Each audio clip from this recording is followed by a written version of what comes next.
Sa isang liblib na baryo sa Tarlac, sa gitna ng mga taniman ng tubo at palay, isinilang si Roselyn Mateo.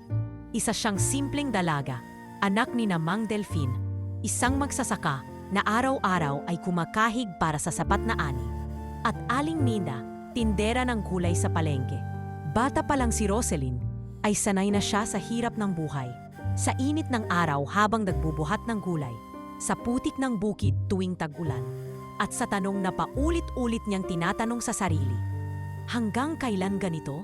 Ngunit sa kabila ng hirap, may taglay na liwanag ang mata ni Roselyn.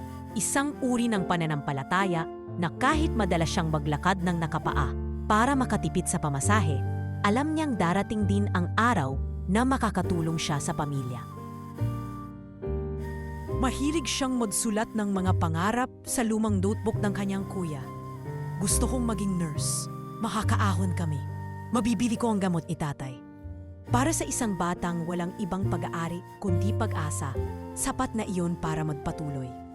Nang siya'y mag-18 taong gulang, isang biyaya ang dumating. Ang scholarship program ng LGU para sa mga underprivileged na kabataan na gustong magtaral ng caregiving. Hindi to kalakihan, pero kung sisipagan mo, makakatapos ka. Sabi ng barangay kapitan habang iniabot ang application form. Walang alinlangan, nilakad ni Roselyn ang mga dokumento. Inalok pa niya ng libreng pagtulong sa barangay health center kapalit ng kaunting practice. Pagkaraan ng 1 taon, nakatapos siya ng kursong caregiving na may mataas na marka. Lumuha ang kanyang ina nang makuha niya ang certificate, sabay yakap habang sinasabi, "Anak, proud na proud kami sa'yo." Hindi siya nag-aksaya ng oras. Kaagad siyang nagtungo sa Maynila. Dala ang isang backpack, pitaka na may iilang daan at isang envelope ng mga photocopy ng credentials. Sa Quezon Avenue, napadaan siya sa isang maliit pero maayos na opisina ng isang caregiving agency. Karatulang nakapaskil. Naghanap ng caregiver, private house, free meals and lodging. Good salary. Napalunok siya habang naglalakad papasok. Doon niya nakilala si Trina, ang receptionist na agad humanga sa pagiging buo ng papeles ni Roselyn. "First time mo ba sa Maynila?" tanong ni Trina habang tinitingnan ang resume. "Opo." Mahiyain ngunit buo ang boses ni Roselyn. "Gusto ko lang po sana makahanap ng trabahong pangmatagalan. Masipag po ako. Maalaga rin." Napangiti si Trina. "Mukhang swak ka sa isang kliyente namin.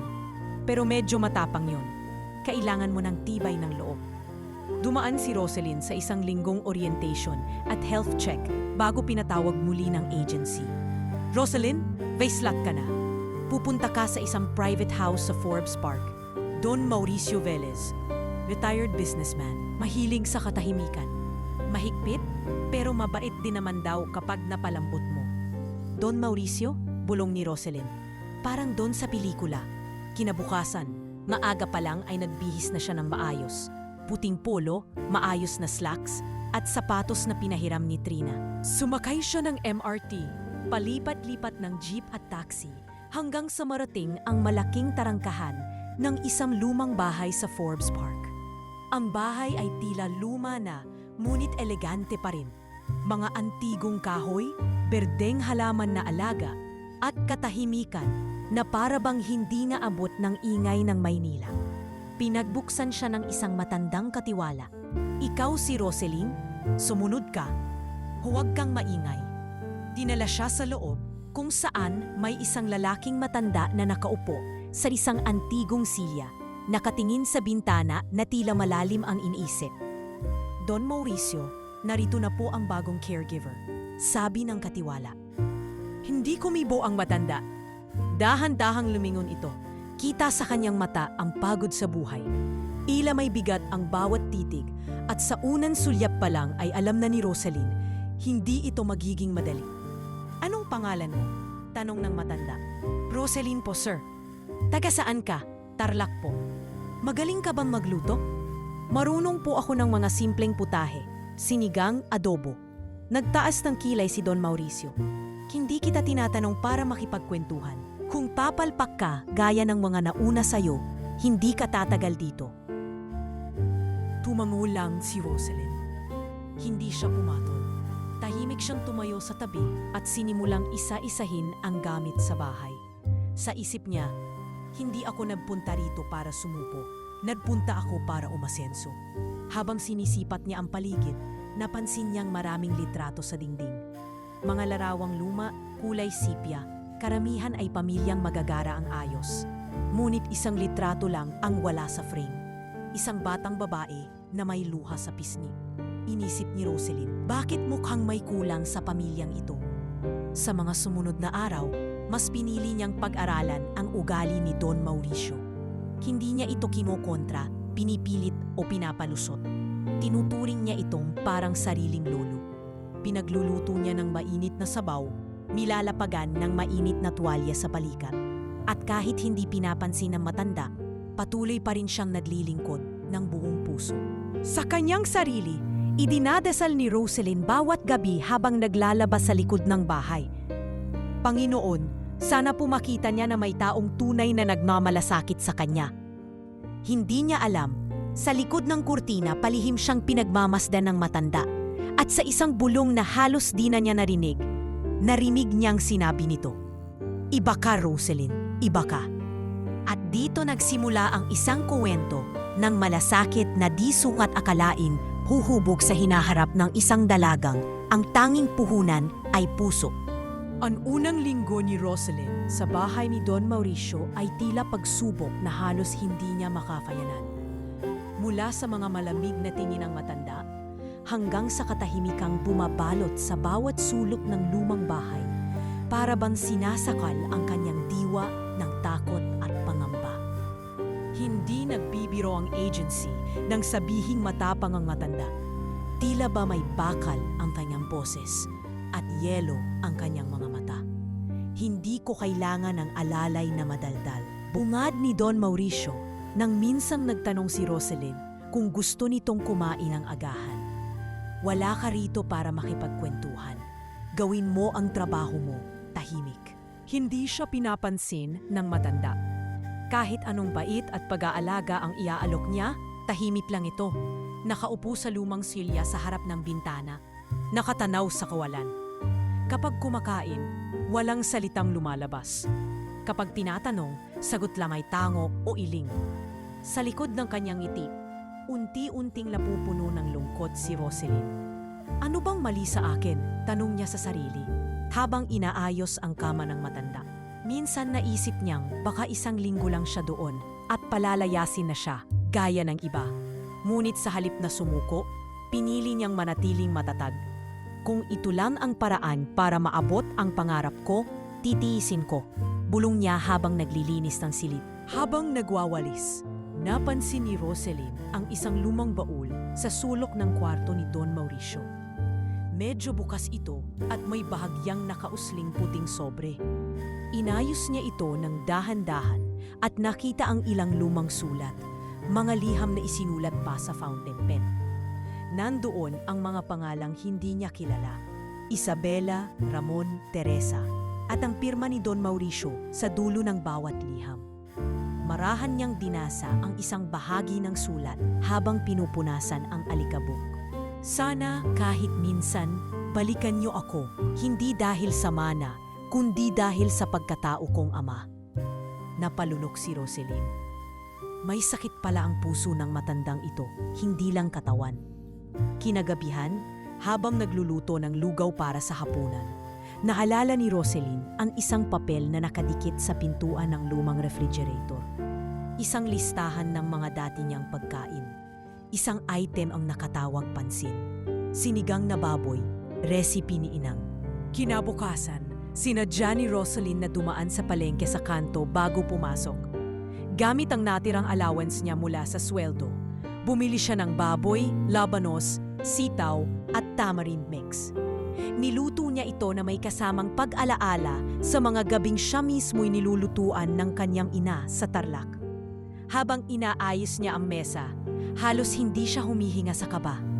Ilang sandali pa, pumasok si Don Mauricio sa kusina, dahan-dahang umupo sa kanyang regular na pwesto.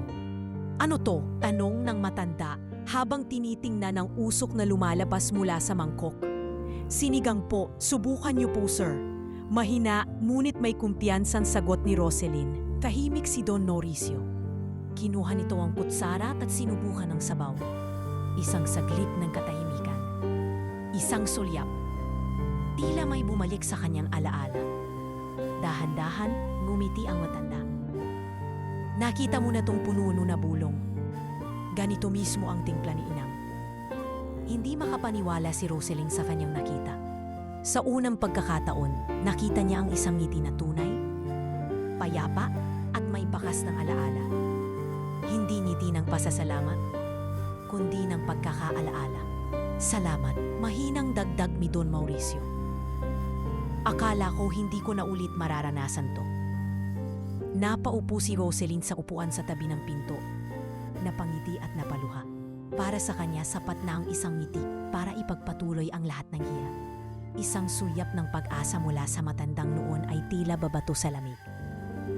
Simula noon, bagaman hindi pa rin pala kwento si Don Mauricio, napansin ni Roselyn ang maliliit na pagbabago.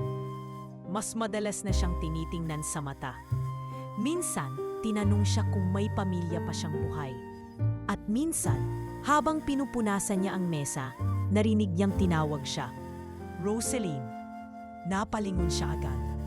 Salamat, hindi lahat ng bayad ay may kasamang malasakit. Ikaw, iba ka. Sa gabing yon, habang nasa kwarto si Roselyn, tahimik siyang nagdasal. Salamat po, Panginoon. Sana, unti-unti, gumaling din ang sugat ng puso niya. Hindi niya alam, sa silid sa dulo ng pasilyo, may isang matandang lalaki na sa kauna-unahang pagkakataon sa maraming taon ay natulog na may ngiti sa labi.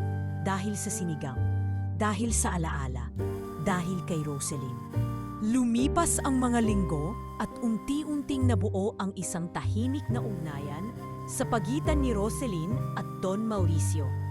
Hindi ito tulad ng karaniwang ugnayan ng tagapag-alaga at pasyente. Sa bawat araw na lumilipas, tila may manipis na belo ng tiwala ang dahan-dahang iniaabot ng matanda sa dalaga. At sa likod ng mga salita niyang laging may bigat, nagsimula siyang magbukas, parang isang antigong aklat na matagal nang nakakandado. Isang hapon habang maulan, naupo si Don Mauricio sa harap ng lumang piano sa kanyang sala. Hindi na niya kayang tumugtog gaya ng dati, ngunit ang mga daliri niyang nanginginig ay bahagyang gumuhit sa mga tipa, para bang inaalaala ang dating himig ng kanyang kabataan. Nasa tabi siya ni Roselyn, tahimik lang, bitbit ang isang tasa ng tsa. Alam mo, Roselyn, panimula niya, dati akong hindi napapatahimik ng ulan. Kasi para sa akin, ulan ang simbolo ng paghuhugas sa lahat ng dumi ng mundo. Pero ngayon, parang paalala na lang ito ng mga bagay na hindi ko na mababago. Nakinig lang si Roselyn, hindi siya sumingit. Naging negosyante ako sa murang edad. Hindi ako lumaki sa yaman, isa akong anak ng karpintero sa Pampanga. Pero maaga akong natuto sa negosyo, magbenta ng kahoy, bumili ng lote, magpatayo ng bahay, at ibenta ulit. Sa edad na 30, may sarili na akong kumpanya. Sa edad na 40, may 4 na gusali na akong pinapatakbo sa Makati. Akala ko noon, kapag naging matagumpay ka, susunod na lahat. Pamilya, respeto, kapayapaan. Nagtagal ang katahimikan bago siya muling nagsalita. Nagkaanak ako ng 3. Si Isabela ang panganay. Palaban, matalino, pero walang puso. Ang sumunod, si Renato. Sobrang tahimik. Parang hindi kailanman nagpakita ng malasakit. At ang bunso, si Felix, yun sana ang pinakamalapit sa akin. Pero mas pinili ang droga kaysa sa buhay. Napakagatlabi si Roselyn. Hindi niya alam kung paano papawiin ang bigat ng kwento. Siguro po, Don Mauricio, hindi pa huli para sa kanila. Mumiti ang matanda, isang mapait na ngiti. Huli na, Hija. Matagal na nilang piniling kalimutan ako. At ngayon, ako naman ang pumiling hayaan silang mamuhay sa sarili nilang landas, malayo sa akin. Isang araw, habang inaasikaso ni Roselyn ang mga gamot sa kusina, isang itim na sasakyan ang pumarada sa harap ng bahay. Bumaba mula rito ang isang babaeng naka-designer bag, nakaitim na shades at may suot na mabamong pabango na tila hindi nababagay sa araw na iyon. Si Isabela Velez, ang panganay. Rosalind, tawag ng katiwala. May bisita si Don Mauricio. Lumapit si Roselyn sa pintuan at nadatnan si Isabela na nakatayo sa sala. Parang inaangkin ang buong lugar sa kanyang presensya. Nakataas ang kilay habang nakatitig kay Roselyn. "Sino ka?" tanong ni Isabela, malamig ang boses. "Ako po si Roselyn, caregiver po ng inyong ama." "Caregiver? Hindi to ospital. Bakit parang ikaw ang nagmamay-ari ng bahay?" "Ginagawa ko lang po ang tungkulin ko." Hindi siya pinansin ni Isabela. Dire-diretso siyang pumasok sa kwarto ng ama. "Papa, kailangan ko yung titulo ng lote sa Batangas. May kadil akong developer. Malaki ang kikitain natin." Tahimik si Don Mauricio. Nakahiga siya at nakatingin sa bintana. "Papa," panumuli ni Isabela, bahagyang naiinis. "Hindi mo man lang ako tinanong kung kamusta ako." "Wala tayong oras sa drama. Business ito. Kailangan po lang ng pirma mo. Nasa drawer yung titulo." Ngunit bago pa man makalapit si Isabela sa drawer, pumasok si Roselyn. "Hindi po ito tama. Hindi kayo po pwedeng kumuha ng gamit ng ama ninyo nang walang pahintulot. Hindi kayo nandito para bumisita. Nandito kayo para kumuha." Tila sumabog ang galit sa mukha ni Isabela. "At ikaw, isang alilang tagapag-alaga, nagsasalita ng ganyan sa anak ng may-ari ng bahay? Sino ka ba sa buhay ng ama ko?" Isang taong tunay na nagmamalasakit, matapang na tugon ni Roselyn. Biglang tumayo si Don Mauricio. Bagaman mabagal at may kahinaan, buo ang boses niya nang sabihin, "Tama na, Isabela.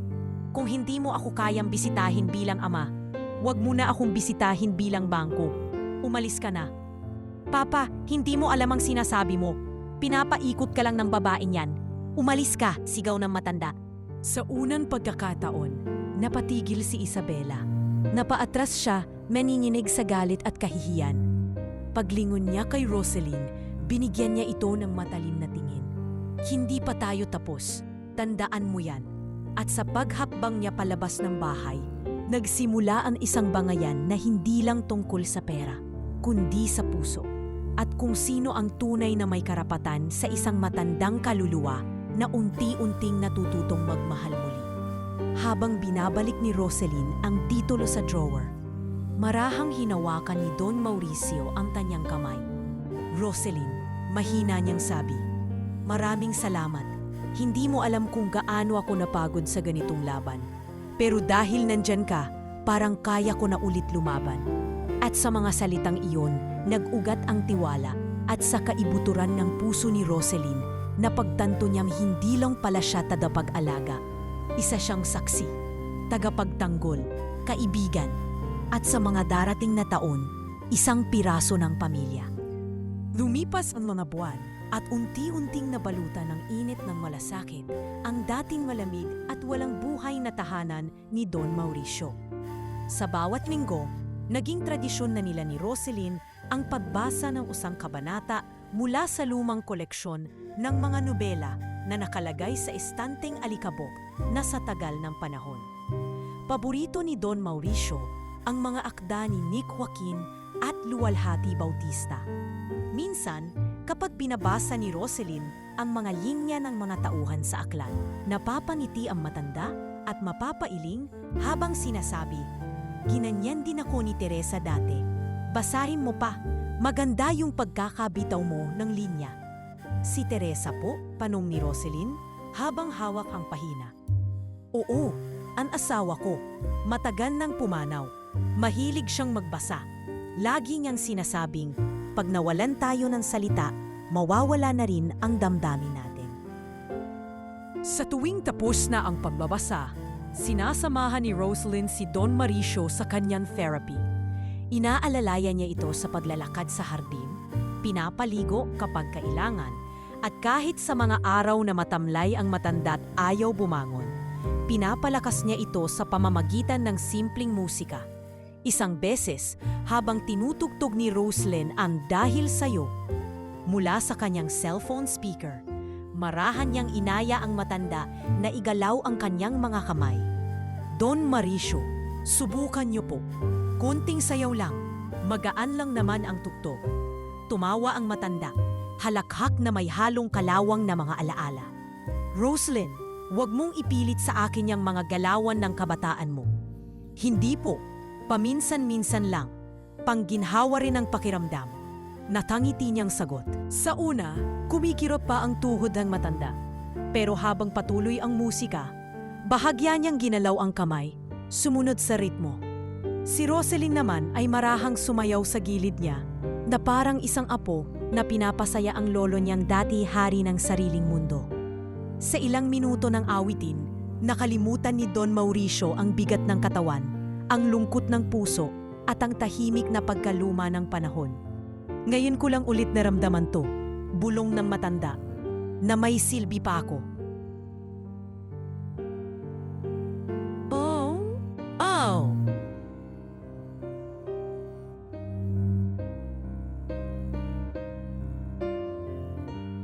May silbi po kayo, Don Mauricio, lalo na sa akin. Isang araw, habang binabasa ni Roselyn ang ikapitong kabanata ng nobelang, Bata, Paano Ka Ginawa? Napatigil siya sa bahagi kung saan pinipili ng isang ina ang kinabukasan ng kanyang anak. Bigla siyang napansin na tahimik ang matanda. Hindi tulad ng dati na may mga tanong o komento. Don Mauricio, marahan niyang tanong. Nakadumaw sa bintana ang matanda, pero hindi siya lumingon. Sa halip, isang butil ng luha ang bumagsak sa kanyang tisni. Agad siyang nilapitan ni Roselyn, marahang hinawakan sa balikat.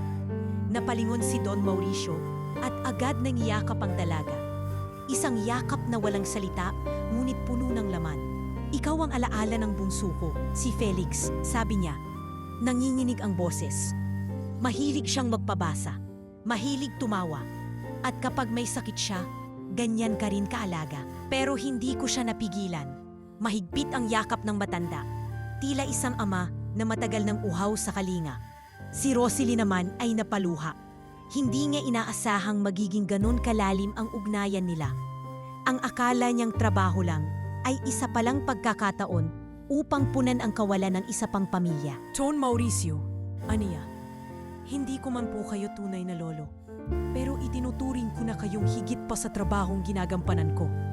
Sa bawat kwento nyo, pakiramdam ko po may puwang din ako sa pamilya nyo. Hindi sumagot si Don Mauricio. Sa halip, marahan niyang pinunasan ang sariling luha. Pagkatapos ng ilang minuto ng katahimikan, inabot niya ang maliit na kahon sa mesa.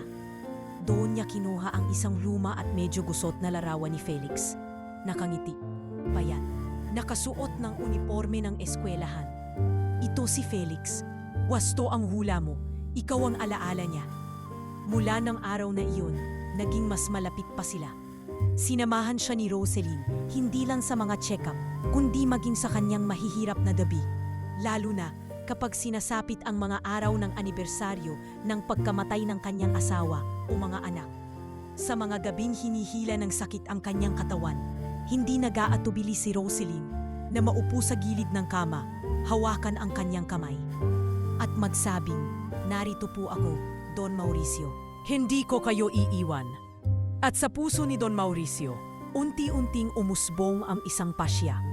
Habang nakahiga siya isang gabi, tanaw ang kisame at nakikinig sa paglaningit ng lumang bentilador, bumulong siya sa sarili. Kung may huling pagkakatiwalaan sa yaman ko, siya yun. Sa kanyang isipan, isa lang ang malinaw, ang mga anak niyang isinilang niya ay nilimot siya. Pero ang isang dalagang dayo, walang dugong kaugnay. Walang hinihinging kapalit, ay minahal siya na parang tunay na pamilya. At kung ang isang buong buhay ng pagkakamali ay may kakayahang maitama kahit sa huling bahagi ng daan, iyon ay sa pamamagitan ng pagbibigay ng bagong direksyon sa isang taong may busilak na puso. Si Roselyn, na minsan pinagmamasdan lang niya sa sulok ng kanyang bahay, ay ngayon ang bituin sa kanyang madilim na gabi. At habang pinapatulog siya nito sa pamamagitan ng marahang himig ng kanyang tinig, alam niyang tama ang kanyang desisyon. Hindi lang sa puso kundi maging sa batas ng katarungan. Hindi pa niya sinasabi ang kanyang plano. Hindi pa niya binabanggit sa kahit sino. Pero sa loob ng kanyang drawer, nasa loob ng asul na sobre, ang huling kalooban na magpapabago sa buhay ni Roselyn at ng daan-daang taong posibleng matulungan ng kanyang pag-ibig. Sa paglipas ng mga buwan, tila lalong naging masigla si Don Mauricio. Namumula na ang pisngi, mas nagiging alerto sa mga kwento ni Roselyn at paminsan-minsan ay natatawa pa sa mga kwelang biro ng dalaga. Kapansin-pansin ang pagbabago ng kanyang kalagayan mula sa dating laging nakahiga at halos hindi nagsasalita. Ngayon ay nakakalakad-lakad na sa hardin gamit ang kanyang tungkod. Isa itong bagay na hindi pinalampas ng mga mata ng mga kapitbahay. Isang hapon, habang nagdidilig si Roselyn ng mga halaman sa may bakuran, napansin niya ang dalawang matandang ginang sa kabilang bahay. Nakatayo sa kanilang balkonahe, tahimik na nagbubulungan habang palihim na nakatingin sa kanya. Kilala niya ang mga ito sa mukha, ngunit hindi sa pangalan. Karaniwang mga residente ng Forbes Park, mga elitistang sanay sa mga intriga at social tea parties. Siya na ba ang bago? Tanong ng isa habang itinutok ang binoculars. Oo, sabi ng driver namin, matagal na raw siyang nandyan. Pero tingnan mo, parang ang galing magpaamo ng matanda. Baka sakmalin yan ng mana, sabay tawa. Nakarating ang chismis sa mga kasambahay ng ibang bahay. Mabilis na kumalat sa mga kaibigan ni Isabela na si Roselyn daw ay may balak na mapasakamay ang kayamanan ni Don Mauricio. Hindi nang tagal, may lumabas na bulong-bulungan sa loob mismo ng subdivision na umano'y nakahanap ng bagong biktima ang isa na namang social climber. May narinig ako sa driver ni Mrs. Lau, may biniling mamahaling relo raw si Don Mauricio para sa halaga niya. Sabi ng isang kapitbahay sa isang pananghalian. Talaga? Di ba parang isang probinsyanang babae lang yan? Nakakaalam kasi siya. Baka may kinakalikot. Hindi nakatakas sa pandinig ni Roselyn ang mga bulong-bulungan. May ilang beses na habang namamalengke siya ay bigla na lang siyang titingnan mula ulo hanggang paa ng ilang ginang. Isang beses pa nga ay may nagsabi ng pabulong sa likod niya habang pumipila siya sa cashier. Kung ako si Don Mauricio, hindi ako magpapaniwala sa mga pakitang tao. Bagaman masakit, pinili niyang manahimik. Alam niyang hindi niya kontrolado ang bibig ng tao. Ang kaya lamang niyang gawin ay manatiling tapat sa kanyang trabaho. Ngunit ang tunay na bagyong dumating ay sa muling pagbalik ni Isabela. At ngayon, hindi na siya mag-isa. Isang linggo ng umaga, isang itim na SUV ang pumarada sa harap ng bahay. Bumaba si Isabela na naka-all black, high heels at may kasamang lalaking nakaitim na coat. Si Attorney Joaquin, kilalang abogado ng mga mayayamang pamilya. Roselyn, malamig na bati ni Isabela habang tumayo ito sa harap ng pinto. Nandito kami para sa isang legal at medikal na hakbang. At sana, hindi ka maging hadlang. Ano pong ibig niyong sabihin? Matigas ngunit magalang na tanong ni Roselyn. Ipinatawag ko ang isang psychiatrist. Susuriin ang lagay ng aking ama. Nababahala ako sa mga pinaggagawa niya. Sa tingin ko, he's no longer fit to make rational decisions. For his safety, of course. Ngiting aso ni Isabela mula sa likod. Narinig ang tinig ni Don Mauricio. Isabela, wala ka talagang pinagbago. Wala kang karapatan. Papa, gusto lang naman naming makasiguro. Hindi ka na nagpakita ng maraming taon. Tapos ngayon dahil lang sa pera. Nakakahiya ka. Naglakad si Roselyn papunta sa mesa. Bitbit niya ang isang folder na may mga dokumento. Ma'am Isabela, kung ikinababahala niyo po ang kalusugan ng ama ninyo, heto po ang kopya ng mga medical reports mula sa kanyang doktor. Kasama po dyan ang latest psychiatric evaluation, neurological check-up, pati na ang mga daily medical logs ko. Lahat po yan pwedeng ipa-authenticate. Ipinasa niya ito sa abogado. Tahimik na kinuha ni Attorney Joaquin ang folder, binuklat at tila nabigla sa dami ng detalye.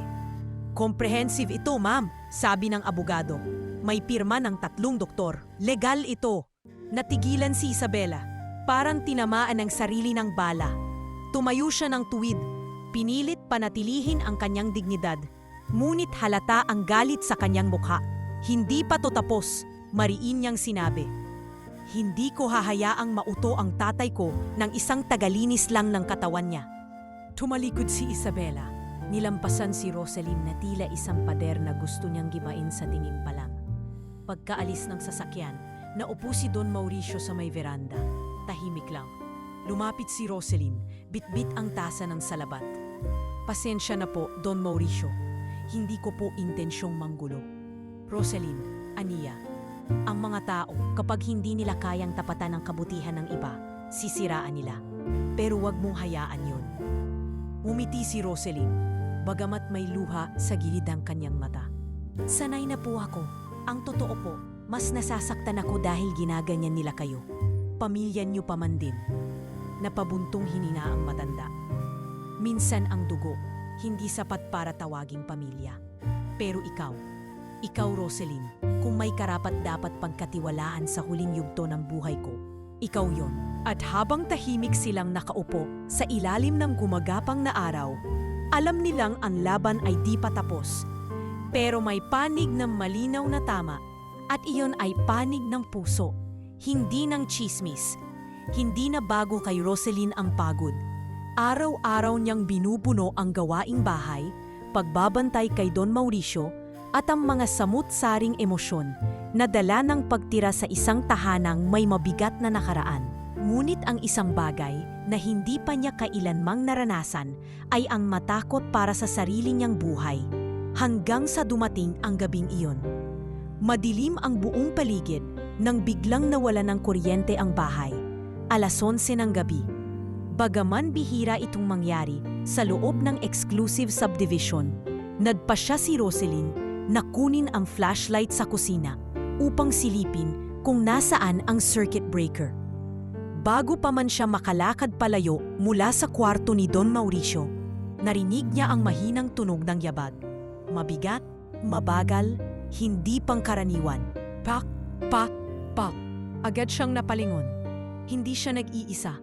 Habang lumalapit ang mga yabag, naramdaman niya ang malamig na simoy ng hangin mula sa bukas na pinto sa likod bahay. Sarado niya ito bago matulog. Napatigil siya at marahang hinawakan ang doorknob ng silid ni Don Mauricio. Sabay pasok at tahimik na isinara ito. Nakatayo siya sa loob ng kwarto, hawak ang cellphone. Pinipilit huwag marinig ang mabilis niyang paghinga. May mga yapak sa hallway. Mabilis, matalas. Tila nagmamadali.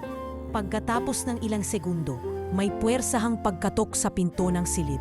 Tok, tok, tok. Rosaline, andyan ka ba? Isang boses ng lalaki, mababa at tila pamilyar. Hindi kita sasaktan. Gusto lang kita kausapin. Nanlaki ang mata ni Rosaline. Hindi niya kilala ang boses, ngunit may halong galit at panggugulo ang tono nito. Lumapit siya kay Don Mauricio na nooy tulog at may oxygen support. Marahan niyang hinawakan ng kamay nito at ibinulong. Huwag po kayong mag-alala. Hindi ko kayo pababayaan. Bumunot siya ng maliit na kutsilyo mula sa drawer. Ang kutsilyo ng prutas na madalas niyang gamitin sa kusina. Hinawakan niya ito ng mahigpit habang lumalakas ang panunulak ng lalaki sa pinto. Maya-maya, tuluyan itong nabuksan. Isang lalaking nasa 30 anyos, nakaitim. At may takip ang mukha ang pumasok. May hawak itong flashlight at tila may hinahanap. Nasaan ka? Bulong nito. Dahan-dahang lumabas si Rosaline mula sa likod ng kabinet. Anong ginagawa mo rito? Nagulat ang lalaki. Aba, matapang ka ha. Kung... Hindi na niya itinuloy ang sinasabi. Bago pa siya makalapit, tumayo si Rosaline sa harap ni Don Mauricio. Hawak ang kutsilyo. Kung lalapit ka pa, tatawag ako ng pulis. Nakarecord ka na. Lahat ng galaw mo. Umalis ka o hindi na kita pagdududahan. Tiyak makukulong ka. Biglang lumingon ang lalaki sa likod. Doon niya napansing nakatutok ang isang lumang CCTV camera na si Rosaline mismo ang nagkabit. Nagsimula siyang umatras. Napamura, saka tumakbo palabas. Ngunit ago ito tuluyang makalabas, kinuha ni Roselyn ang cellphone at kinuhanan siya ng video habang tumatakbo sa hallway. Nang makatiyak na wala ng panganib, saka pa lamang siya napaupo sa tabi ng kama ni Don Mauricio. Nanginginig ang buong katawan. Hindi siya umiyak, pero tumulo ang pawis sa kanyang noo at likod. Para sa kanya, wala siyang oras para matakot. Kailangan niyang magpakatatag. Kinabukasan, tinawagan niya agad ang kaibigan niyang si Trina, dating katrabaho sa agency. Trina, pwede mo ba akong samahan kahit 3 araw lang dito kina Don Mauricio? Gabi lang, may nangyari kagabi. Ayokong iwan si Don Mauricio kahit saglit. Anong nangyari? Tanong ng kaibigan sa kabilang linya. May bahid ng kaba sa boses. May pumasok sa bahay. Hindi ko alam kung sinadyang takutin ako o kung may mas malalim pa. Basta, ramdam ko may gustong manggulo. Hala, sige. Pupunta ako mamaya. Ako munang bahala sa night shift mo para makapahinga ka kahit saglit. Dumating si Trina finagabihan. Dala ang ilang damit at flashlight. Agad silang nagplano ni Roselyn na magpatuloy sa pag-record ng lahat ng galaw sa bahay. Bukod sa CCTV, naglagay din sila ng mga voice recorder sa sala, hallway, at maging sa labas ng kwarto ni Don Mauricio. Lahat ng logs ay inilalagay ni Roselyn sa isang notebook. Oras, aray, temperatura ng katawan ni Don Mauricio, pagkain, gamot, pati na ang mga kakaibang ingay na naririnig sa gabi. 3 araw matapos ang insidente, dumating si Attorney Gilbert Cusi, ang matandang abogado ni Don Mauricio. Dala ang ilang dokumento para pirmahan ng matanda. Doon niya napansing may kakaibang tensyon sa paligid. Roselyn, parang tagod ka. May problema ba? Saglit siyang tumahimik bago nagsalita. May pumasok po sa bahay, Attorney Gilbert. Wala pong nasaktan, pero halatang may intensyon ang lalaki. Hindi po ako sigurado kung ito'y may kinalaman sa anak ni Don Mauricio o kung may ibang may balak. Pinakita ni Roselyn ang video recording sa abogado. Ang lalaking nakaitim, ang CCTV footage, pati ang mga notes niya. Tahimik lang si Ate Gilbert habang pinapanood. Pagkatapos, tumaho siya at ngumiti. Roselyn, hindi lahat ng tagapag-alaga ay tulad mo. Sa lahat ng naging pasyente ko, bihira ako makakita ng ganitong klasing dedikasyon. Hindi ka lang empleyado rito. Isa kang tagapangalaga, tagapagtanggol, at higit sa lahat, kaibigan. Namula si Roselyn. Ginagawa ko lang po ang tama. Tumango si Ate Gilbert. At yan ang mahirap hanapin ngayon. Habang pinirmahan ni Don Mauricio ang mga dokumento sa lamesa, lihim siyang tumingin kay Roselyn. Hindi na bilang isang dalaga mula sa probinsya, kundi isang taong higit pa sa inaasahan ng kanyang mundo. At sa sulok ng kanyang puso, lalo pang tumibay ang kanyang desisyon. Ang yaman na ipinamana sa kanya ng pagkakataon ay hindi para sa mga kadugo niyang iniwan siya, kundi para sa taong sa kabila ng lahat ng panganib ay nanatili. At sa gabing muling bumalik ang liwanag sa bawat silid, tumingin si Roselyn sa langit at ibinulong. Kahit paulit-ulit akong husgahan, basta't alam kong wala akong kasalanan, magpapatuloy ako. Hindi ako aalis. Hindi kita iiwan, Don Mauricio. 2 taon na ang lumipas mula nang unang humakbang si Roselyn Mateo sa loob ng lumang bahay sa Forbes Park. Isang bahay na noon ay puno ng katahimikan, kalungkutan at galit. Ngunit ngayon, tila nagkaroon na ito ng bagong buhay. Ang dating matandang nagkukulong sa kanyang silid ay natututo ng gumiti, tumawa at bumati ng magandang umaga sa mga dumadaan sa bakuran. At sa gitna ng lahat ng pagbabagong dito, isa lang ang ugat, ang presensya ni Roselyn. Sa tagal ng kanilang pagsasama, hindi na maikakaila ang pagiging malapit nila ni Don Mauricio. Hindi lamang tagapag-alaga ang turing sa kanya ng matanda. Minsan, habang nagkakapi sila sa hardin, binuksan ng matanda ang isa na namang kabanata ng kanyang buhay. Roselyn, sa dami ng taong dumaan sa buhay ko, kakaunti lang pinagpakita ng tunay na malasakit. At sa lahat ng iyon, ikaw ang pinakahuli at pinakamatapat. Don Mauricio, Sobra-sobra na po ang tiwala niyo sa akin. Mahiyain, ngunit tahus-pusong sagot ng dalaga. Hindi ito tiwala lang. Isa itong paghahanda. Gusto kong ituro sa iyo ang mga bagay na hindi lang makikita sa silid o ospital. Gusto kong may alam ka rin sa negosyo, sa yaman, sa pamumuno. Nagsimula siyang turuan ni Don Mauricio ng basic accounting, mamasimpleng terms tulad ng assets, liabilities at net worth. Sa bawat linggo, nagdadala siya ng ilang papeles at ledger na pinapaliwanag kay Rosaline. Kapag ganito ang ledger, anong ibig sabihin ng minus dito sa expense?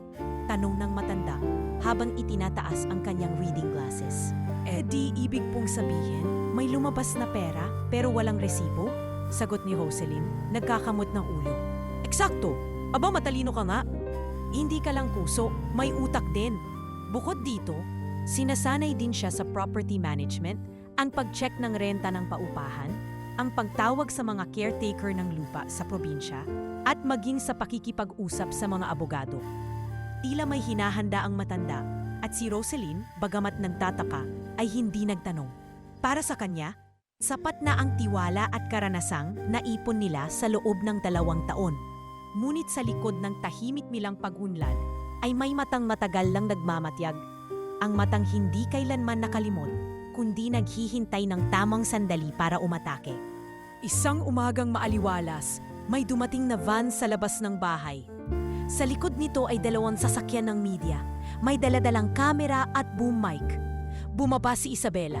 Suot ang isang puting bestida na pila piniling mukhang inosente. At kaagad na sinabayan ng ilang reporter. Breaking news! Isang matandang negosyante sinasabing pinapaikot ng sariling caregiver. Sigaw ng reporter habang pumapasok sa gate. Hoy! Anong ginagawa niyo rito? Salubong ng bantay. Ako si Isabela Velez. Anak ako ng may-ari ng bahay na to. May karapatan akong pumasok. Hindi na nakatanggi ang gwardiya. Kaagad na sinugod ng kamera ang loob ng bahay. Naabutan nila si Rosaline na naglalagay ng gamot sa tray ni Don Mauricio. Miss Mateo! Sigaw ng isang reporter. Ano po ang masasabi niyo sa mga alegasyong ginagamit ninyo ang kabutihan ng matanda para sa pansariling interes? Napako sa pagkakatayo si Rosaline. Nanginginig ang kamay niyang may hawak pang kutsarita. Gold digger daw po kayo. Tinatarget ang matanda para sa mana. Totoo ba yan? Dumiretso si Isabela sa loob. May dalang papel. Papa, wala ka na ba talagang natitirang bait? Sa tagal ng panahon, hindi mo man lang ako kinausap. Pero tong babaeng to, pinagsisiksikan ang sarili sa'yo. At ikaw naman, natutuwa. Hindi mo alam ang sinasabi mo, Isabela. Malamig na sabi ni Don Mauricio. Hindi mo ako pinuntahan nang ako'y naghihingalo. Hindi mo ako tinanong kung anong kailangan ko. Pero ngayon, na narinig mong tumataas na ang halaga ng shares ko sa kumpanya, bigla kang nagpakita at may dalang media pa. Hindi totoo yan. Mahal kita bilang ama ko. Paniniyak ni Isabela, ngunit halata ang pilit sa kanyang tinig. Hindi na nakatiis si Rosaline. Tumayo siya sa harap ng kamera, hawak pa rin ang tray ng gamot. Nanginilid ang luha sa kanyang mga mata. Hindi po ako perpekto, pero lahat po ng ginawa ko dito ay galing sa puso. Mula sa paglalaba, pagpapakain, pagbabantay ng gabi hanggang sa umaga. Ginagawa ko yon hindi dahil sa yaman, kundi dahil mahal ko si Don Mauricio. Kung may pera man siyang iniwan sa akin, hindi ko yon pinilit. Kung ano man ang desisyon niya, galing yon sa sarili niyang loob. Hindi po pera ang dahilan kung bakit ako nandito. Tao po siya, hindi bangko. Biglang natahimik ang buong silid. Kahit ang mga reporter ay hindi nakapagsalita. Ang mga kapitbahay na nanonood sa labas ng gate, na dati pawang usisero at mapanghusga, ay tahimik na lamang. Isa-isa nilang naalala ang mga panahong nakita nila si Rosaline na bumibili ng gamot sa butika, naghahatid ng pagkain, nagbubuhat ng groceries habang may kasamang wheelchair. Maya-maya, may isang matandang ginang na sumigaw mula sa labas ng gate. Hindi gold digger si Rosaline. Nakita ko yan, halos hindi na matulog pag may lagnat si Don Mauricio. Wala siyang hiniling, puro siya bigay. Sinundan ito ng isa pa. Siya lang ang bumati kay Don Mauricio noong Pasko. Lahat ng anak wala. Nagulat si Isabela. Akala niya ay kakampi niya ang publiko. Pero iba ang resulta. Maya-maya pa, hinawakan ni Don Mauricio ang kamay ni Roselyn. Huwag kang matakot, Hija. Mas malakas ang katotohanan kaysa sa sigaw ng kasinungalingan. Lumapit si Attorney Gilbert, tahimik ngunit matatag. Kung may balak kayong kasuhan si Roselyn ng kahit anong uri ng panlilinlang, humanda kayo. Lahat ng dokumento, video, medical record at testamento ay legal at nasa pangalan ng kliyente ko. Sa araw ding iyon, naputol ang live coverage. Ang balita na unang inaasahang sumira sa pangalan ni Roselyn ay naging tulay upang mapansin ang kanyang kabutihan. Lalong lumakas ang simpatiya ng publiko. Maging ang ilang media outlet na dating nagbabalita ng negatibo tungkol sa kanya ay nagsimulang maglabas ng human interest story tungkol sa dalagang tagapag-alaga na may busilak na puso. Sa gitna ng lahat ng ingay, nanatili si Roselyn sa tabi ni Don Mauricio. At sa katahimikan ng kanyang silid, sabay nilang tiningnan ang isang larawan nilang dalawa. Siya at ang matanda, magkatabi parehong nakangiti. Lumalaban po tayo, Don Mauricio, at hindi tayo magpapatalo. Hindi na kailanman, sagot ng matanda. Isang umaga, habang bumababa ng hagdan si Roselyn, taglay ang kanyang pangkaraniwang bandayad na paglalakad. Dala ang tray ng agahan at gamot ni Don Mauricio, may kakaiba siyang naramdaman. Tahimik ang buong bahay, ngunit iba ang katahimikang iyon. Parang may laman, may bigat. Wala ang nakasanayan niyang tunog ng lumang radyo ni Don Mauricio na palaging bukas tuwing alas 7. Wala ring pagbukas ng bintana o ungol ng matanda mula sa kama. Maingat siyang pumasok sa silid. Ang sinag ng araw ay tumatama sa kurtina. At doon, sa gitna ng maayos at malinis na kama, nakahiga si Don Mauricio, nakapikit, tila natutulog lamang. Nakapatong ang isang kamay sa tiyan, habang ang isa ay bahagyang nakalaylay sa gilid ng kama. Hawak ang lumang litrato ni Teresa, ang kanyang yumaong asawa. Don Mauricio? Marahang tawag ni Roselyn. Lumapit siya, nilapag ang tray sa maliit na mesa at dahan-dahan hinawakan ang pulso ng matanda. Wala na itong pintig. Hindi siya kaagad umiyak. Hindi siya nagsisigaw. Bagkus, naupo siya sa gilid ng kama. Pinunasan ang noo ng matanda gamit ang malambot na bimpo sa kabinulungan. Maraming salamat, Don Mauricio, sa lahat ng itinuro niyo sa akin, sa tiwala, sa pagmamalasakit. Hanad ko pong magpatuloy sa pamana niyo.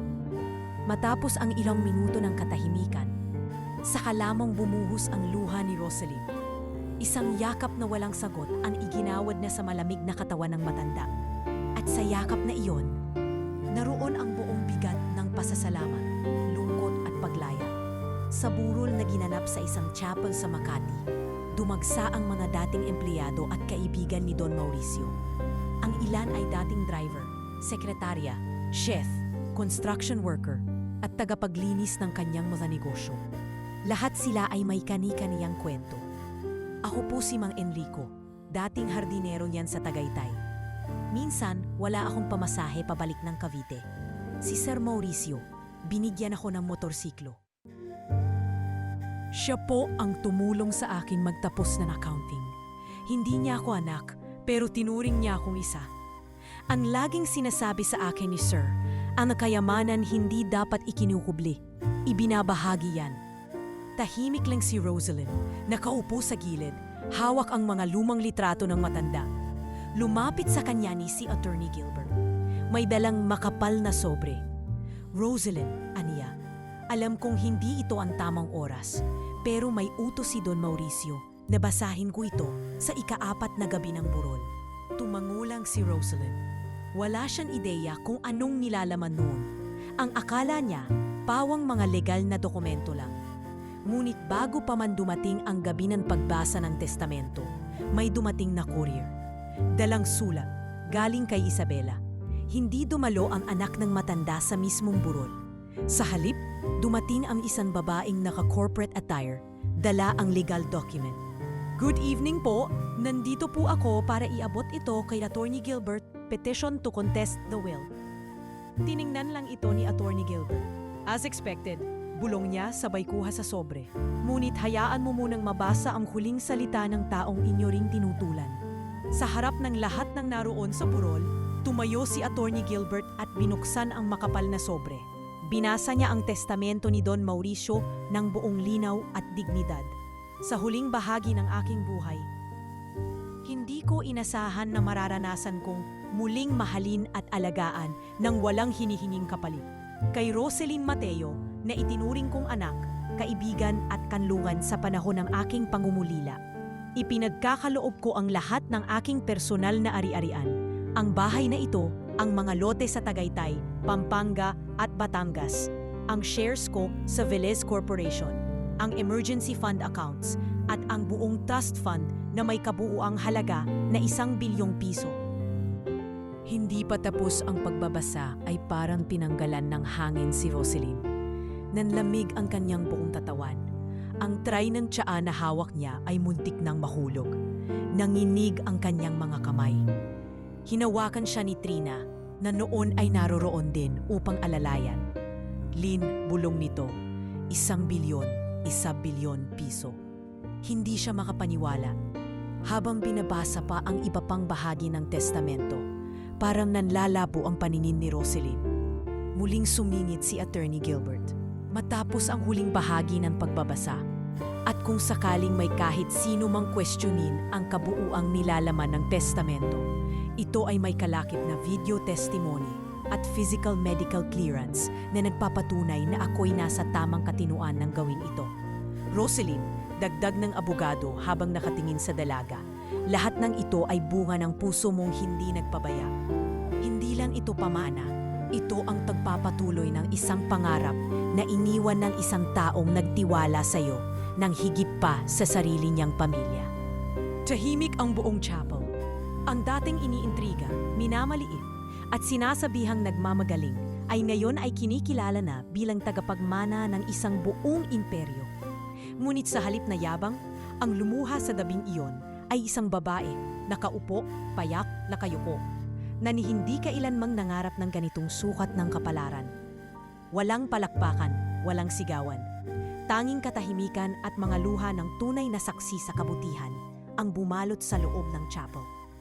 At sa silid na iyon, para bang naroon din si Don Mauricio, nakaupo sa kanyang lumang silya, tahimik, nakangiti at kontento. Matagal ko nang hindi natikman to. Naalala ni Roselyn ang sinabi ng matanda noon sa unang subo ng sinigang. Ngayon siya naman ang nakaranas ng matagal nang hindi niya natikman ang pagkilala, hindi bilang tagapag-alaga lang, kundi bilang isang tao na may kakayahang magbago ng buhay ng iba.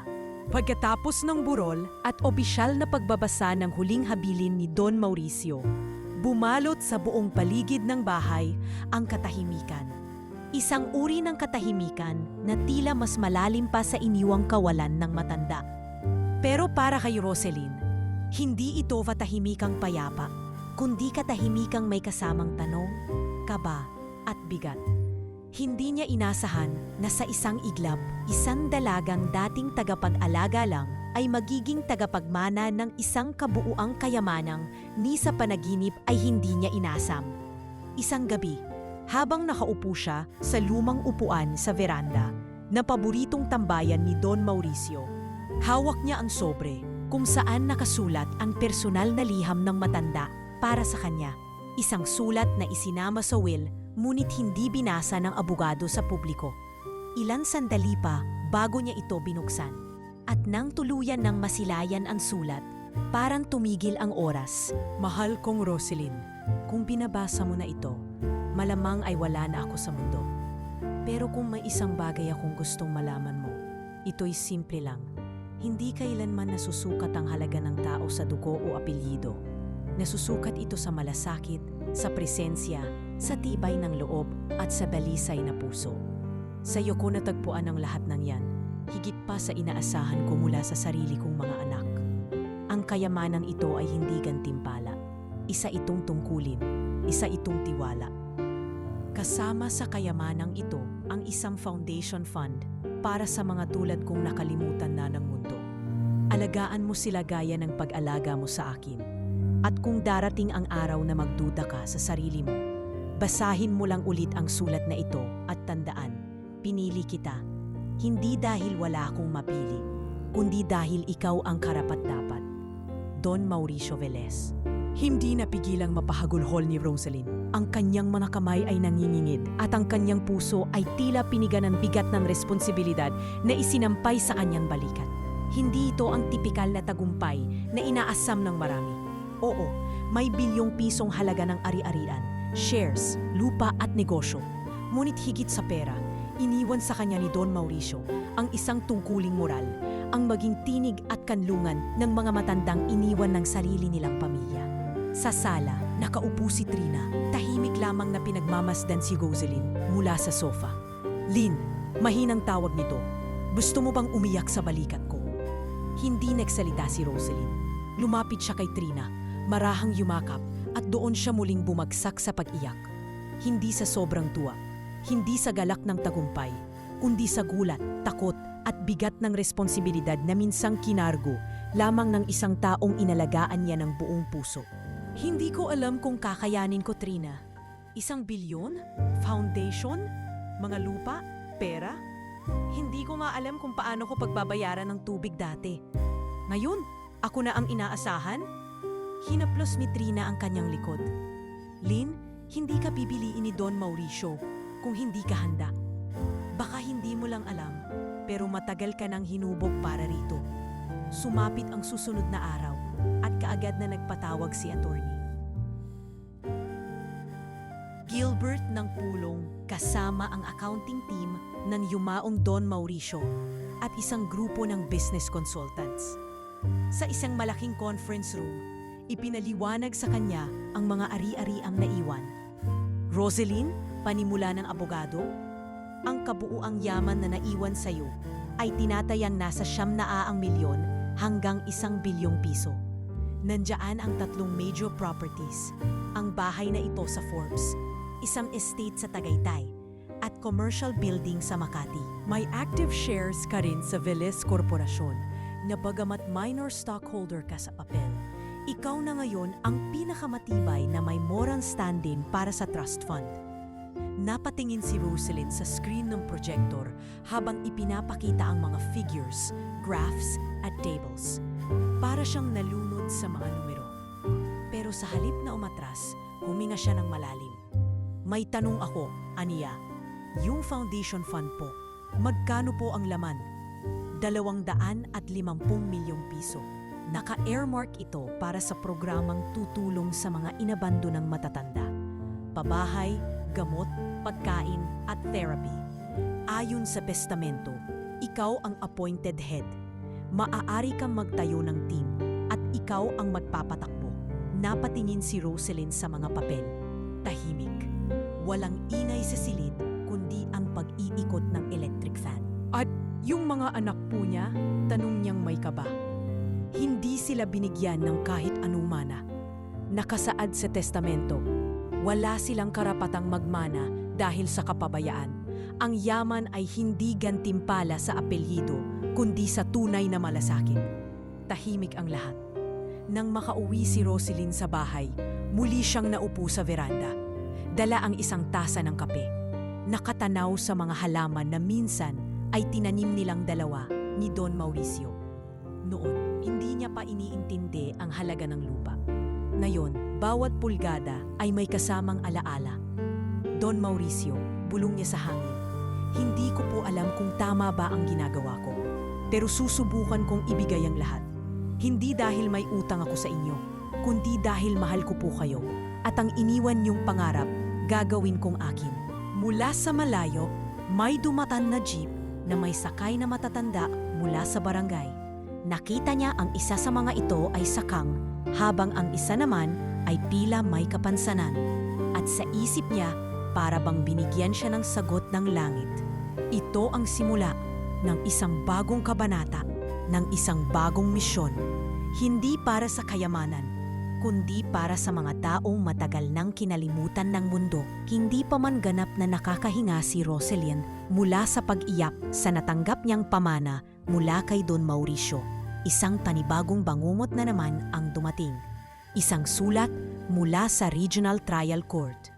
Isa itong legal notice ng petisyon na isinampa ni Isabela Velez upang ipawalang bisa ang testamento ng kanyang ama. Ayon sa reklamo, di umano'y peke ang pirma ni Don Mauricio at ang pagkakapili kay Roselyn bilang tagapagmana ay bunga raw ng manipulasyon, panlilinlang at emotional blackmail. Nang mabasa ni Roselyn ang mga detalye ng reklamo, hindi siya nakapagsalita agad. Tahimik siyang nakaupo sa gilid ng mesa habang hawak ang papel, pero nanginginig ang kanyang mga kamay. Sa mga linyang nakasulat, nakasaad na siya raw ay isang ordinaryong caregiver na sinamantala ang kahinaan ng isang matanda para makuha ang yaman nito. Binansagan siyang isang social climber na walang moralidad. Mabigat, masakit, mapanira.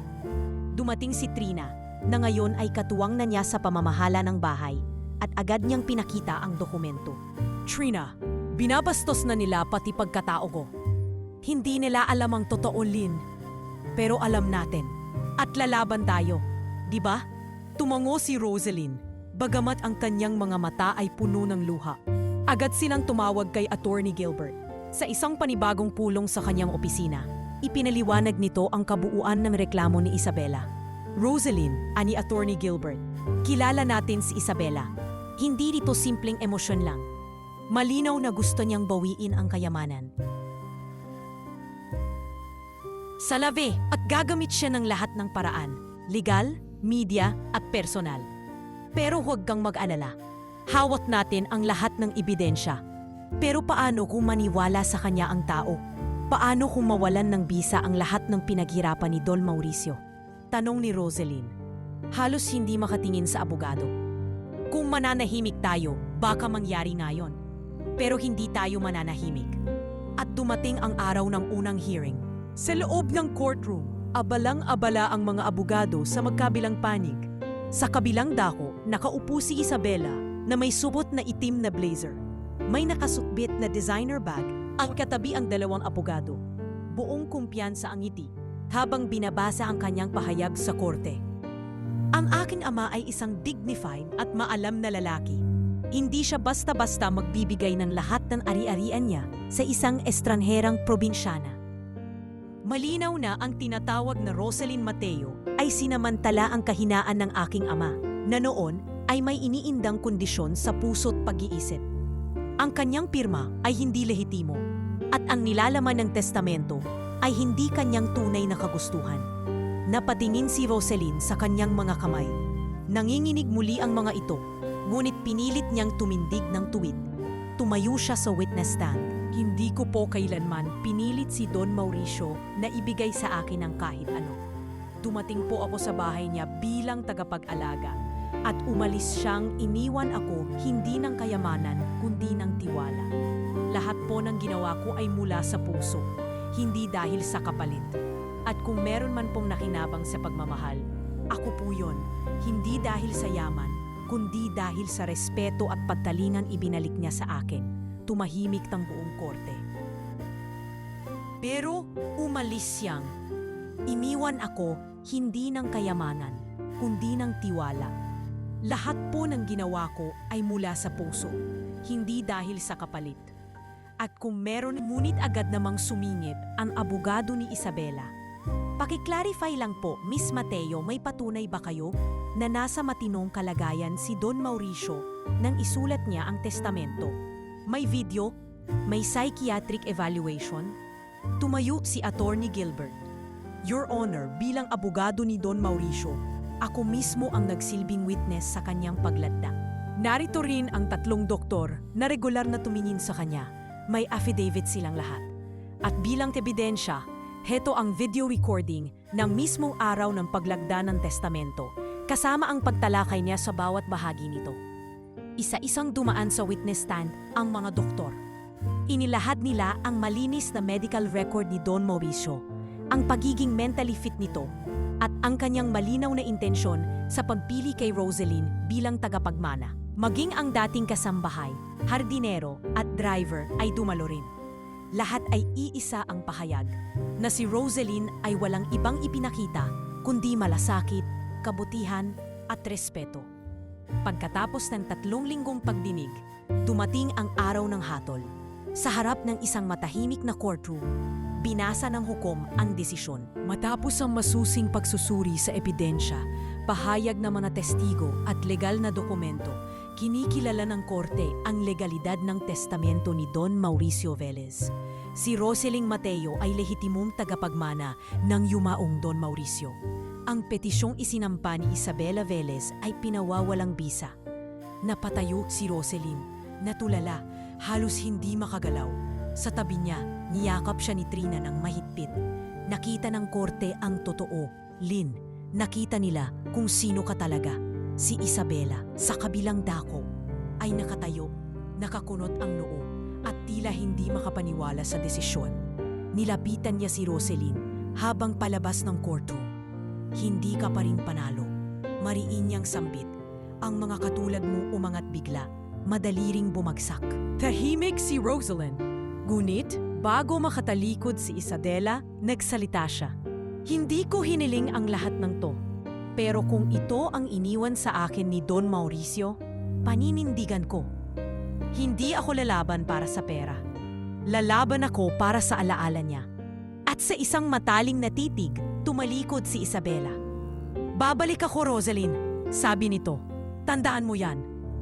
Ngunit sa gabing iyonan, habang nakaupo si Roselyn sa veranda ng dating bahay ni Don Mauricio, hawak ang isang tasa ng mainit na saa, ramdam niyang wala nang makakatanggal ng pinagtibay ng puso.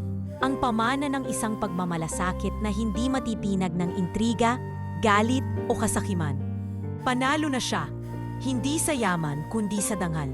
Sa mga buwan matapos mapagtibay ng korte ang testamento ni Don Mauricio, maraming inaakala ang publiko na mamumuhay na ng marangya at mapang-akit ang bagong tagapagmana. May mga nagsabi na baka lumipat siya sa ibang bansa, bumili ng mansyon o mamuhay sa piling ng mga sikat at may pangalan.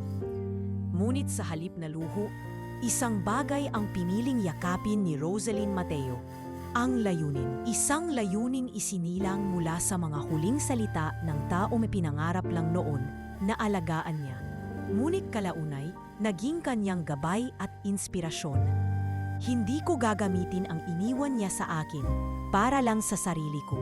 Ani Roselyn sa panayam ng isang mamamahayag ilang linggo matapos ang paglilitis.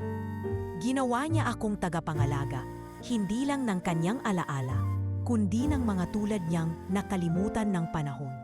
At kaya, sa halip na magtayo ng personal na negosyo o lumipat sa mas marangyang bahay, inilunsad ni Roselyn ang Velez Foundation for Abandoned Elders, isang institusyong itinayo upang maging tahanan ng mga matatandang iniwan ng kanilang pamilya, walang kinabukasan at walang boses sa lipunan.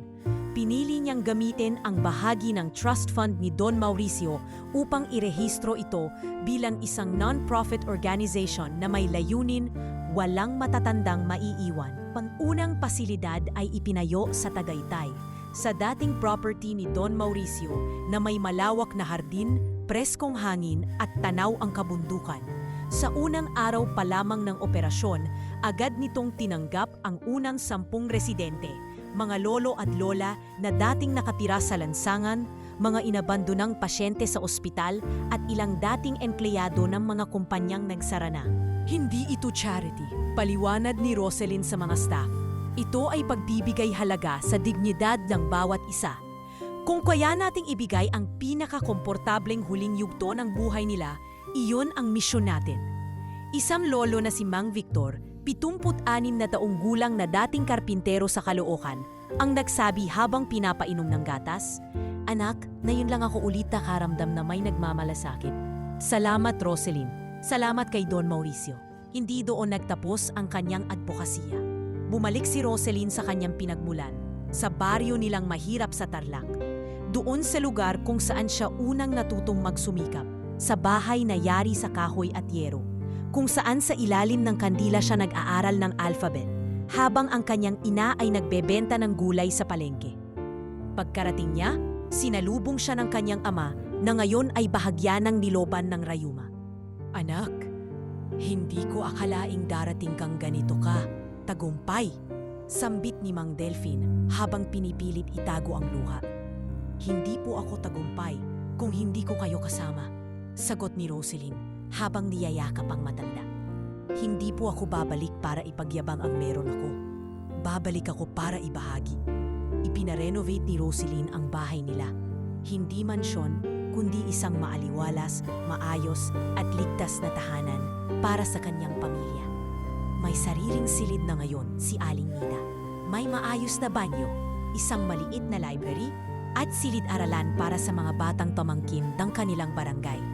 Pero higit sa lahat, nagtayo siya ng isang community clinic. Isang pangarap niya noon nang minsang walang mabiling gamot para sa lagnat ng kanyang kapatid. Libre ang konsulta, libre ang gamot. May volunteer doctors at nurses at butas ito araw-araw sa mga kapwa niya Tarlakenyo na walang kakayahang magpagamot. Ang sakit, hindi dapat maging hadlang para mabuhay ng maayos. Wika niya sa araw ng inauguration. At ang gamot, hindi dapat ipagdamot dahil sa kanyang kontribusyon sa bayan. Isang kilalang universidad sa Maynila ang lumapit sa kanya at nag-alok na gawin siyang honorary alumna. Ayon sa kanila, si Roselyn Mateo ay huwaran ng isang mamamayang hindi lang nagsusumikap para umangat, kundi handang ibaba ang sarili upang hilahin pataas ang iba. Sa araw ng kanyang pagtanggap, suot niya ang simpleng puting bestida. Wala siyang mamahaling alahas, walang makeup artist, walang glamour. Ngunit nang tumayo siya sa entablado, sabay-sabay na nagtayuan at nagpalakpakan ang buong auditorium. Nag-aral po ako noon sa ilalim ng ilaw ng gasera. Hindi po ako nagtapos ng kolehiyo. Pero ngayon binigyan niyo ako ng diploma ng pag-asa para sa lahat ng batang tulad ko noon na inakalang hanggang pangarap na lang ang tagumpay. Umiiyak na sabi ni Roselyn. At mula noon, isang media company ang gumawa ng dokumentaryo tungkol sa kanyang buhay. Pinamagatan itong Dalagang May Ginintoang Puso at ipinalabas sa primetime sa telebisyon. Dito, ipinakita ang kanyang paglilingkod sa matatanda, ang mga batang tinulungan sa Tarlac, at ang mga manggagawang pinasahod niya ng tama at may dignidad. Sa isang eksena ng dokumentaryo, tinanong siya ng host, "Kung may pagkakataon ka sanang kausapin si Don Mauricio ngayon, anong gusto mong sabihin sa kanya?" Nakangiting sagot ni Roselyn habang lumuluha, "Don Mauricio, kung nasaan man kayo ngayon, sana nakita niyong lahat ng ito. Hindi po ako naging sakim. Ginamit ko po ang iniwan niyong tiwala para ibalik sa mundo ang kabutihang itinanim ninyo sa akin. Salamat po, ang unang naniwala sa akin. At ngayon, ako naman ang naniniwala sa maraming Roselyn sa mundong ito na naghihintay lang ng pagkakataon." At sa bawat araw na lumilipas, sa bawat matatandang may ngiti habang hinihilot ang rheumatikong tuhod, sa bawat batang nabigyan ng gamot at sa bawat pamilyang nakatanggap ng pag-asa, na isa sa buhay ni Roselyn ang kanyang pangako. Ang kayamanang iniwan sa kanya ay hindi kayamanan ng ari-arian, kundi kayamanang isinasalin mula puso patungo sa puso. Sa paglipas ng mga taon, patuloy na lumago ang Velez Foundation for Abandoned Elders. Mula sa iisang pasilidad sa Tagaytay, umabot ito sa 3 sangay sa Luzon, isa sa Pampanga, isa sa Laguna at isa sa Bulacan. Bukod sa pansamantalang tahanan, nagsimula na rin itong magbigay ng mobile medical services at therapy sa mga komunidad kung saan maraming matatandang walang access sa serbisyong medikal. At sa bawat pagpalawak ng foundation, lalong lumalawak din ang mundo ni Roselyn Mateo mula sa pagiging tagapag-alaga, ngayon ay isa na siyang pinuno ng isang makabuluhang kilusan. Isa sa mga donors na naging bahagi ng ikalawang outreach program ng foundation ay si Ramon Lucban, isang environmental engineer na gumagawa ng mga proyekto sa renewable energy sa mga rural barangay. Sa una, email lang ang naging paraan nila ng komunikasyon. "Dear Miss Mateo," sulat ni Ramon sa unang email, "kami po sa Project Lundian ay interesado pong suportahan ang inyong mga mobile clinic sa pamamagitan ng pagbibigay ng solar panels. Nakita po namin ang dokumentaryo ninyo at labis po kaming humanga sa inyong gawain. Nagpasalamat si Rosaline sa mensahe at agad na sinagot ito. Magandang araw po, Sir Ramon. Lubos po kaming nagpapasalamat sa inyong pagkonsidera. Ang solar panels ay malaking tulong lalo na sa mga remote areas na madalas mawalan ng kuryente. Sana po ay makapulong namin kayo online para sa detalye. Mula sa simpleng proposal exchange, naging regular ang kanilang palitan ng mensahe. Mga email na may kasamang biro, mga updates na may personal na touch. Naging madalas ang pag-uusap nila sa telepono, hanggang sa dumating ang araw na inimbitahan ni Rosaline si Ramon sa isang outreach mission sa Nueva Ecija. Hindi naman po to formal event, paalala ni Rosaline. Magdadala lang tayo ng gamot, magluluto para sa mga lolo't lola, tapos may storytelling session sa hapon. Kung gusto niyong sumama, welcome na welcome po kayo. Ako pa ba ang aayaw? Sa tagal ng panahon kong nagtatrabaho sa field, ngayon lang ako inanyayahan ng isang tao na hindi para sa kita kundi para sa puso. Sagot ni Ramon sa tawag. Dumating si Ramon na may dalang maliit na generator, ilang relief goods at sariling mug na may nakaukit na Plant Trees Heal People. Yikas ang kanyang kabaitan, tahimik ngunit mapagmasid at may kakaibang sigla tuwing humahawak ng lupa o kausap ang matatanda. Habang naghuhugas sila ng pinggan sa likod ng covered court pagkatapos ng feeding program, tinanong ni Ramon si Rosaline. Rosaline, bakit hindi ka pa rin lumilipat sa syudad? Ang dami mo ng koneksyon. Madali mong pwedeng dalhin tong foundation sa mas malaking antas. Baka sa international level pa. Ngumiti lang si Rosaline habang pinupunasan ang mga tasa. Alam mo, Ramon, hindi ko hinangad na maging kilala.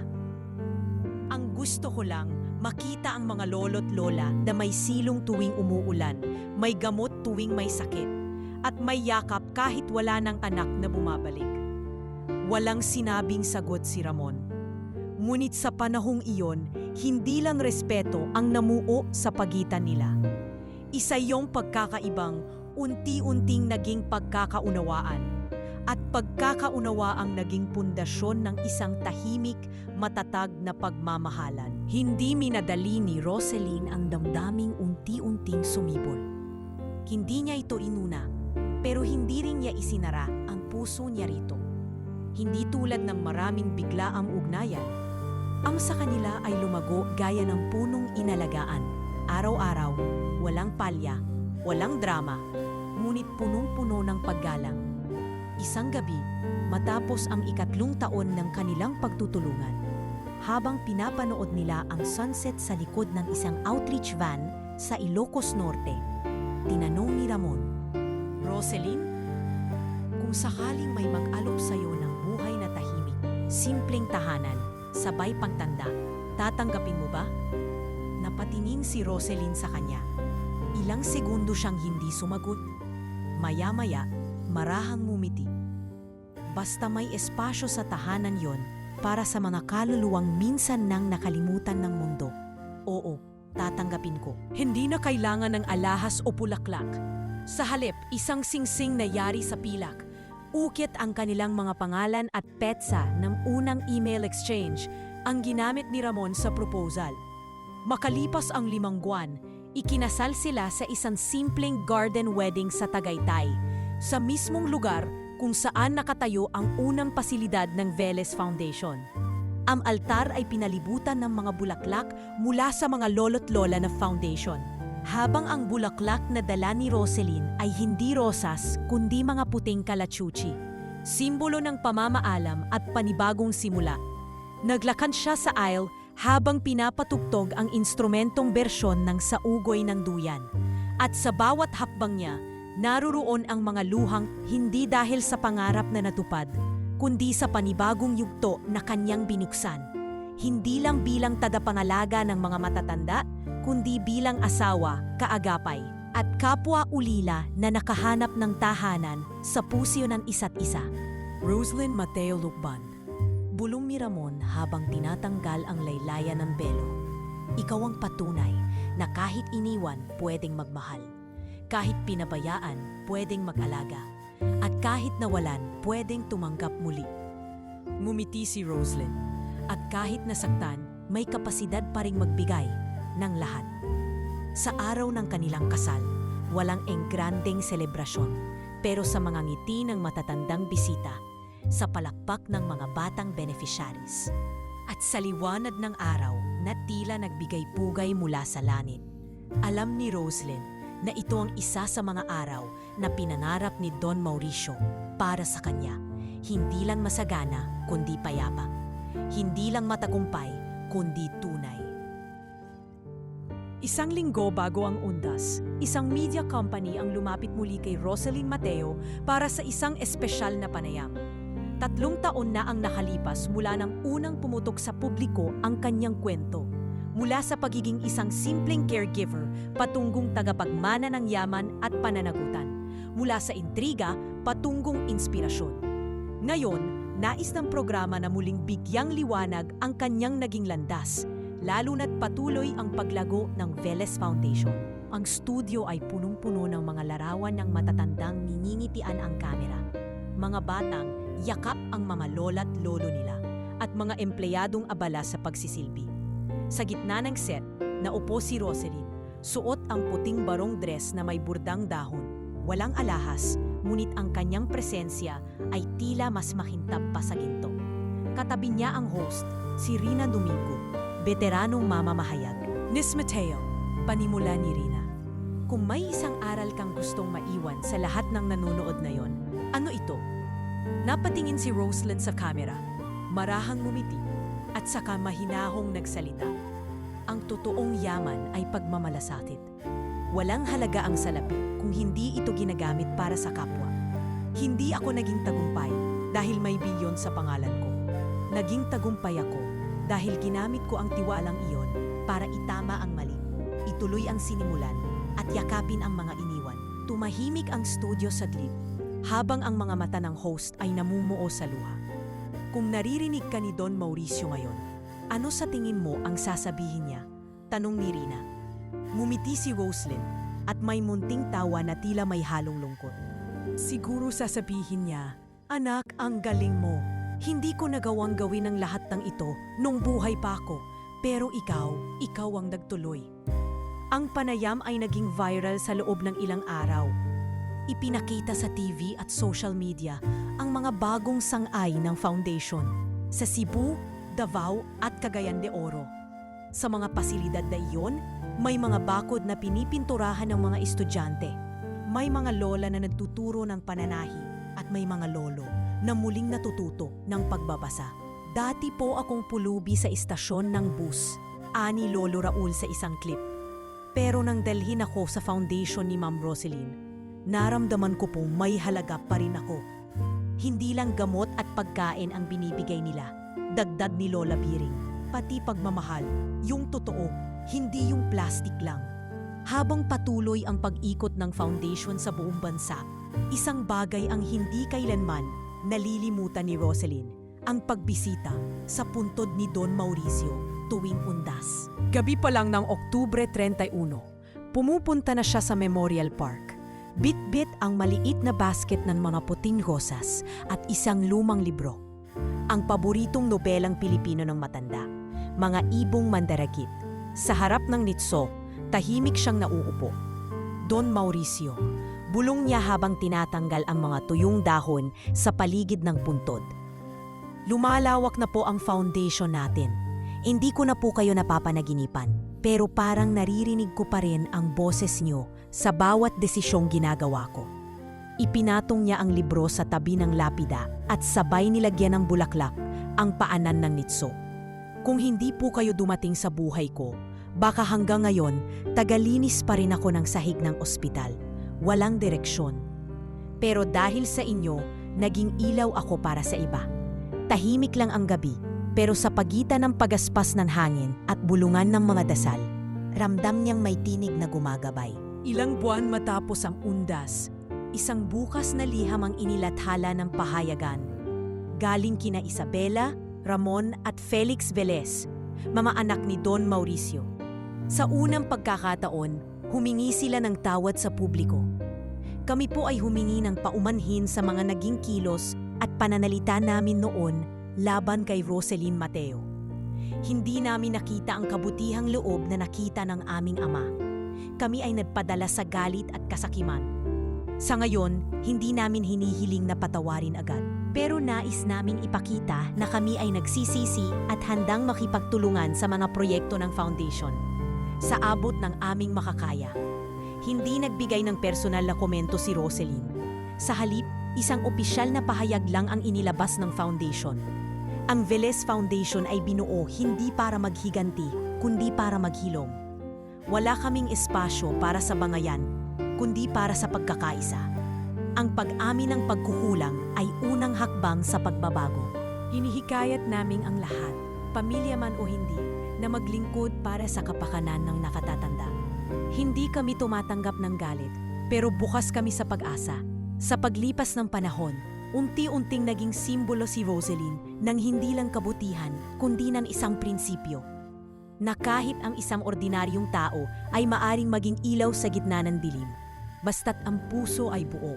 At sa ika-5 anibersaryo ng Velez Foundation, isang bagong gusali ang itinayo sa Cavite. Isang main center na may 2 palapag, may library, clinic, therapy rooms at isang maliit na museo na naglalaman ng mga larawan, dokumento at alaala ni Don Mauricio. Sa harap ng pangunahing gusali, may isang pader na may marmol na inukitan ng pangalan ng lahat ng naging bahagi ng proyekto. At sa pinakatuktok ng pader, nakasulat ang mga salitang, Roselyn Mateo, unang liwanag ng pag-asa. Sa araw ng inauguration, habang pinipirmahan niya ang isang dokumento ng bagong partnership para sa expansion sa Visayas, may lumapit sa kanya, isang batang babae na may dalang sulat. Miss Roselyn, sabi ng bata, Lola ko po andito ngayon sa center. Sabi niya, gusto ka raw niyang yakatin. Dahil ikaw daw ang dahilan kung bakit muli siyang nabuhay. Napangiti si Roselyn. Yumuko siya, hinaplos ang ulo ng bata at binulong. Sige, sabihin mo kay Lola, salamat din. Dahil siya ang dahilan kung bakit ako nagpapatuloy. At sa araw na iyon, sa ilalim ng araw na tila nakanitirin, muling umikot ang misyon. Patuloy ang paghilom. Patuloy ang pagyakap sa mga kaluluwang minsang nakalimutan ng mundo. At habang buhay si Roselyn, habang buhay ang pamana ng malasakit.